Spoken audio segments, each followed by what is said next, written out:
কুমিল্লা বুড়িচংয়ে বিএনপির উদ্যোগে ইফতার ও দোয়া মাহফিল অনুষ্ঠিত।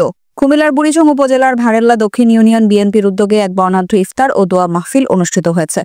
এই মাহফিলে প্রধান অতিথি হিসেবে উপস্থিত ছিলেন ভারেল্লা দক্ষিণ ইউনিয়ন বিএনপির সহসভাপতি মোহাম্মদ আমির হোসেন বাদল। বিশেষ মেহমান হিসেবে উপস্থিত ছিলেন ভারেল্লা দক্ষিণ ইউনিয়ন বিএনপির সাধারণ সম্পাদক মোহাম্মদ জসিমউদ্দিন। অনুষ্ঠানে সভাপতিত্ব করেন ৪ নং ওয়ার্ড বিএনপির সাধারণ সম্পাদক মোহাম্মদ তাজুল ইসলাম। অনুষ্ঠান পরিচালনা করেন কুমিল্লা দক্ষিণ জেলা জিয়া মঞ্চের যুগ্ম আহ্বায়ক মোহাম্মদ রেজাউল করিম রাজু। বিশেষ অতিথি হিসেবে উপস্থিত ছিলেন মোহাম্মদ নাজমুল হাসান, সাধারণ সম্পাদক ভারেল্লা দক্ষিণ ইউনিয়ন, মোহাম্মদ বাবুল মিয়া, সাধারণ সম্পাদক স্বেচ্ছাসেবক দল, ডাক্তার মাহবুব আলম, সাধারণ সম্পাদক ভারেল্লা দক্ষিণ ইউনিয়ন তাঁতি দল। এছাড়া যুবদল, স্বেচ্ছাসেবক দল, তাঁতি দল সহ বিভিন্ন ইউনিয়নের বিএনপির অঙ্গ সংগঠনের নেতৃবৃন্দ এই মাহফিলে উপস্থিত ছিলেন। রিপোর্ট করেছেন মোহাম্মদ রেজাউল, কুমিল্লা টাইম বার্তা।